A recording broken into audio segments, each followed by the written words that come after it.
Here is the bench I've spent the last 3 or 4 months constructing. Just getting ready to put some finish on it here. The finish I decided to go with after reading a few different articles. Fairly easy mixture. 16 ounces of turpentine mixed with 2 ounces of beeswax. And I just shaved the beeswax off into fine shavings, put it in the turpentine, let it sit for a while. It gets to be a nice slurry. Then I added 16 ounces of BLO. And here you can see my test pieces from last night. My bench is constructed of ash and purple heart. It weighs close to 250 pounds, if not a touch over. I don't have a scale big enough to fit it, so I just weighed each side. I have what most people would typically call a face vise on the end, with my dog holes spaced out approximately 6 inches apart, because my vise opens close to 7 inches. I had a friend help me turn the handles since I don't have a turning lathe. I glued up the blanks and went over there and he refreshed me on how to do that. There's a strip of purple heart through the middle. There are some little sections here and there. And then I put purple heart tops on the vices just to, I don't know, make it look nicer, I guess. The bottom is slats of ash, about a 1/2 inch thick, and they're just held in by oak dowels. I didn't want to use screws. I'm trying to use as little metal as possible. Here you can see one of my vices, one of my screws on my twin screw vise, I suppose. It's from Lee Valley, I believe. I have one there, one on the other side that you can't really see from here. You have to turn them both individually, but perhaps someday I can put a sprocket on each one of these and put a chain across. This is the Grizzly cabinet maker's vise. Seems to be the best buy for my money. It is about $50. Yeah, a little chip there. I had a knot that didn't work well with me, but it's a workbench, so works smoothly there. Got the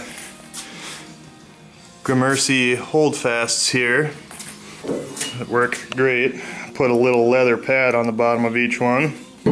I have a 45-degree camphor on all my dog holes. I softened up the edges just a bit with a block plane and some sandpaper.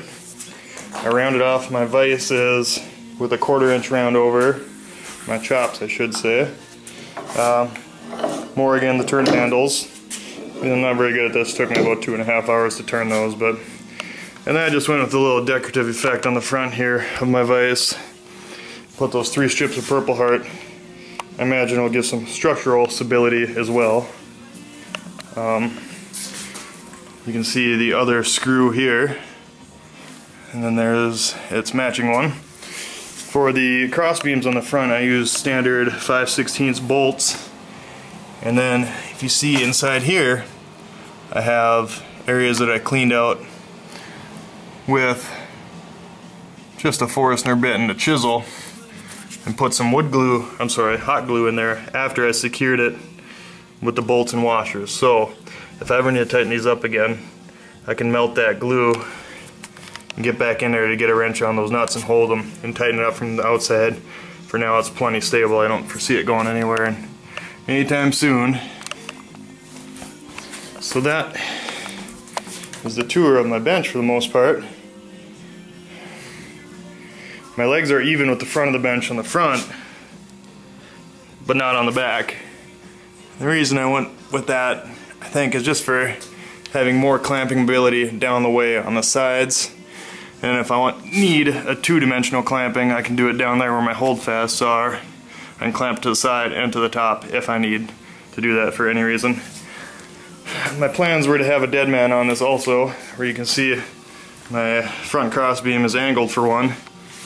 But it turns out in the long run, I have about 24.5 inches between my screws, and there is less than 24 inches from here to here, so it's pointless for me to put a dead man in here, because anything bigger than that I can put in between the screws, and anything bigger than that, well, the dead man's not going to help me any. But I have been able to put a piece over here. I left a little more length on the right side of the vise than the left side, so I have more clamping capacity over here, and then I can put a holdfast up here, grab onto something, or I can create some sort of board jack later. I've thought about putting an extension across here and then have a smaller board jack that I can slide all the way across the bottom. But anyways,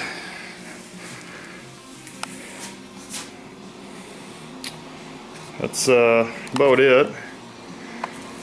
See, I'll mount the camera and do some finishing here.